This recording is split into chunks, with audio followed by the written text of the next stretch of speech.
Okay. Paolo, nice to meet you in Vienna at the European TREF. Nice to meet you too, Barry. One of the programs I use a lot is TI99-PC. Okay, thank you. And I found out you made a new version. Yes, I did. What did you improve with that version? Well, I know the old version would not work in Windows XP, would not work in either in Windows Vista, it wouldn't work in Windows 7, the new Microsoft operating system. And so I decided it was about time to upgrade the program to be fully compatible with any Microsoft operating system. Oh, very good. What was the main problem with the old version to let it run on XP? Yeah, the main problem was that I couldn't find a solution to work with the operating system at low level, and the situation was kind of blocked still. Until one day, a person, a TIer, came up with a question, and he asked why we TIers didn't use OmniFlop by Jason Watton. And I got very interested at that point. I contacted Jason Watton, and I found a very good support. I noticed that his program, OmniFlop, would work with TI floppy disk, and I advised how to format disks, and eventually he helped me to write my own application based on his drivers. Very good, very good. Can you tell me more about the drivers that Watton delivered to you? Yes, those drivers are available just about to anybody who wants to use them. They are free of charge, and they can be implemented in your software if you want to write an application. I asked him if he knew that I could use Visual Basic to write an application with his drivers, and he didn't give me an answer because he didn't know. His drivers were written in C++, and so he didn't know if I could or not. So I went ahead and tried myself, and eventually I succeeded. I was quite happy, and the advantage is that being written in Visual Basic is very easy to translate now all the software written in QBasic for TI99-PC into Visual Basic. So eventually I may translate everything to Visual Basic and write a full Windows application, and all the TI99-PC will remain just for DOS and the previous Microsoft operating systems. Oh, very good. If you start up the old version, you're ready. But when you start up the new version of TI99-PC, you have to do extra work by loading the drivers. Can you show us? Oh yeah, sure. It's not really that difficult. First time you install the program, you expand it into a full directory, and then you have still to manually extract one file, which is TI99-PC.bat, which is this one. That's the starting file, is a batch file. It's a batch file, right on, this one. TI99-PC.bat. You copy it, maybe you want to link it on your desktop, and then you got a link. If you start it right away, which you don't have to do, you will get a message telling you that the OmniFlop drivers are missing, and so low-level disk access will be prohibited, will be forbidden. So what you do is you load a device manager, Windows Device Manager, and you install the write driver. There are two drivers in the OmniFlop package, which is a subdirectory of TI99-PC here. The subdirectory is named OmniFlop, and you have two drivers. The OmniFlop.inf driver and the OmniFlop fdc.inf driver. You want to use surely this one, the OmniFlop.inf driver, and you use it on your floppy driver. In English, that would be floppy driver. If you have just one floppy driver, you would have just one floppy driver unit. You choose propriety, and you say you want to modify the driver, you want to update the driver, and you inform your operating system that you don't want any help from it. So you say further, and you always choose the lower option on the menu that is shown to you. You go on, or again the low menu, the low choice at the bottom. You go further, and eventually you say, I'll have the disk driver, and this is browse, actually in Italian it's for browse, and you browse to the proper directory that we said is under TI99-PC, which is OmniFlop. And you want OmniFlop.inf driver, this one, and you say open. And then you get on with installing. Shall I do it? No, I think people know how to do that. All right. Suppose and you go on through all the process, and Microsoft will warn you against installing a device driver which is not signed by Microsoft, and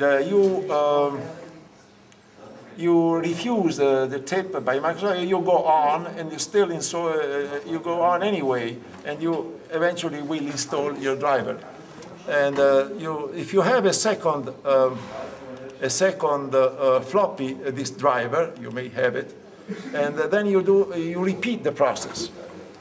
At this point, your system is fully rigged to access all TI floppy disks except those written in high density. High density is a special format, not very spread among TIers, but still somebody uses it. If you want high density, which is 1.44 meg disks, you want to install another driver as well, which is floppy disk controller. Controller is the important name. Again, you repeat the same process: proprietors, driver, update driver. No, not now. The lower option. The lower option again, always the lower option, until you get to you ask for disk driver, browse, and you choose OmniFlop FDC-inf, and you install that driver as well. At this point, your system is fully rigged. You will be able to access all floppies with Microsoft, of course, and the driver will access TI disks as well. So you don't lose anything. You add capacity to your system. Okay. Can you show us now how it works in practice? Can you give us some examples of the new features of the adjusted program? Okay, so you started the program, as we said before, from the TI99-PC.bat file. You got to the screen, which is version, now it is version 3.2.1. And you work as usual. The program detects the operating system is running on, and it will act accordingly. So all the options be the same. For instance, you want to read a disk, you insert the floppy disk, you go to point 1 from TI, and 1 again, transfer a TI-99 floppy disk to TI-99-PC disk image file. Choose 1, you select the output file name, say my file here, .img, okay, and you press enter, and this is the new application that will show up. This is a Windows application, as I said before, written in Visual Basic, and the program will try to read the disk. That looks nice, Paolo. Thank you. What is the limitation at this moment for floppies? Will it run Maillard floppies made by the latest controller from Maillard with 1.44 storage device? Yes, it will. If you have installed the OmniFlop disk controller driver, you will access and will operate even on those floppies. Oh, very good. So now we are really in business. Well, I hope so. You have here the program has been, the disk has been read, and you get so we end from the program, and here is the new disk you just imported as a disk image file. You may want to extract file from it. Let's see here. You want to run a directory. So here it is, and you want to extract. You can do whatever you were able to do with previous. All the versions are still there. Yeah, you may want to catalog a disk from 3, and here 2 floppy disk catalog, and this is the catalog of the disk you will get. It takes a time, it takes a while, because the OmniFlop driver has to detect the right format, and it will that among hundreds of different formats. So that's why it takes time. Okay. What work is still to be done, Paolo? Well, to be compatible, okay, the help system is missing, is entirely missing for the new path. There is the old path, but the new path, if you press help, nothing happens. You just get an about, you will get a splash screen, which is the new one. You may want to take a picture of that.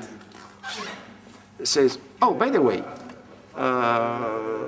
can I use the TI logo on this? Oh yes. Is that? I didn't know that. That's why it's faded. We all use the TI logo in different circumstances. Okay. So maybe they are not happy, but okay, the TI-99 is a child of Texas Instruments, so. That's why I faded the Well, it looks nice. It looks nice. Okay. For us, TI-99 is fading. All right. So, so the help is missing. You still have the other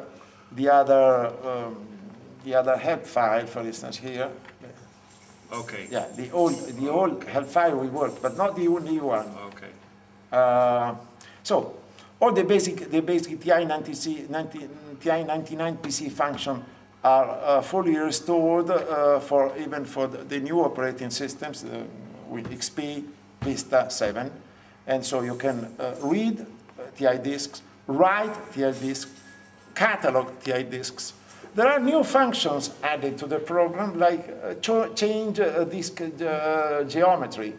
If you have a disk which not a disk, I'm sorry, a disk image file, Yes. which has a different, has a certain density or certain format. You want to say, to change format, there are two ways you can do it. You can either, this is the best one, either go to option 1.7, this one, split and resize any disk image file. You select your files, Control A, and you can output them to a new format. All the disk. This is new. This is totally new. No. This is old. This is old. Okay. Yeah, this is an old system, which is better, because all the system will be rewritten in the new format. Okay. But if you want to do it the other way around, you want to just change the disk image size format in itself, you may want to access this one, which is disk geometry, and so you select the files you want. Let's see, this one, and then you have a selection, and for each selection you can change this geometry this way. For instance, this one, this disk image file, not disk, has got this geometry. This is a 40 track disk, one side, 18 sectors, and you can change it to 80 tracks, 9 sectors, or to this one, 40 track, two sides, 9 sectors. It's not really that useful, but sometimes you may want to do this. That's all. Okay. And maybe you want, if you are interested in new options, there is a new one which may be more interesting, which is this one. No, hang on. Here. 6.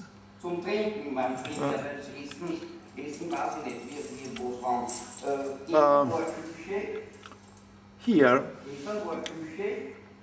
you access from this to here is the merge file option, merge disk image file option. Suppose you read a TI disk and you got errors, and you try the first time and you have some errors. You try the second times, you get other errors, and you may find the third time other errors as well. And if you are lucky and the errors are different sectors, or at least some different and some the same, you may combine all the red files into one good final new file, and hopefully without any error. So you mark with M all the files, you press F2, you go on, and you press F6, I believe. Enter. Yeah. Enter. And now you have a new image file with no errors. Right now. Yeah, that's very good. Something has to be put right, because I don't like it. There is some screen error. Well, yeah. There's always a lot of work to do. Yeah. And I hope it will be an even better version, but this one looks very, very nice. And on behalf of the TI community, I thank you very much for your hard work. It's a lot of work that you have done, and I hope the people like it. Thank you, Barry. Paolo, Thank you. Thank you.